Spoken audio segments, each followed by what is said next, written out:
Today we're making the center studs for intermediate shaft kits.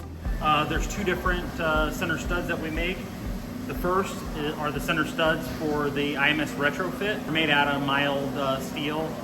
The bearing gets pressed on, and then the shaft slides through the intermediate shaft flange, and there's O-rings inside the flange that seal off on this surface. And then you have a 12-point nut on there that you torque when you're installing it. The other part we're not making today, but I'll show you anyways. Very similar process. The only difference is this is the center stud for the IMS solution. Difference with this, this is made out of chromoly, so 4340, and this hasn't been heat treated yet, but in production form they get heat treated, then they get ground, just like a crankshaft would, because you have to have that surface be nice and hard. And then the thrust surface is this back surface, so you'll have a film of oil, and the aluminum bushing rides on that surface. And with the heat treating and the grinding, we don't do those processes in-house, so we have to send those out. And same thing with the IMS solution, the flanges get a DLC coating, and that is also done off-site. We run the IMS retrofit and the solution kits a few thousand at a time, so we might be running this machine, making the center studs for 2-3 weeks at a time when we do a batch.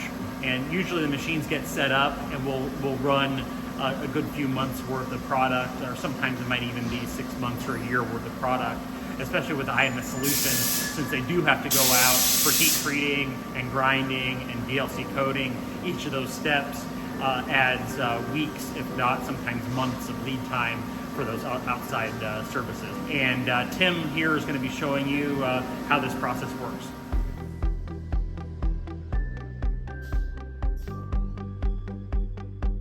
Now we'll be seeing our center studs be made. The process is we load our 4-foot bars into the bar feeder. They come out in here. We have a rotary table that will collect the parts. This will let us run lights out, maybe get a couple hours of production through the night. We usually run about maybe 2 to 3 hours at nighttime, just because this part has such a tight tolerance on it. We don't want to lose that tolerance and scrap a bunch of parts. Keep the bar feeder loaded up with our 4-foot sections. It'll keep on spitting them out and spitting out parts, and the chips will be coming out at the end of the machine.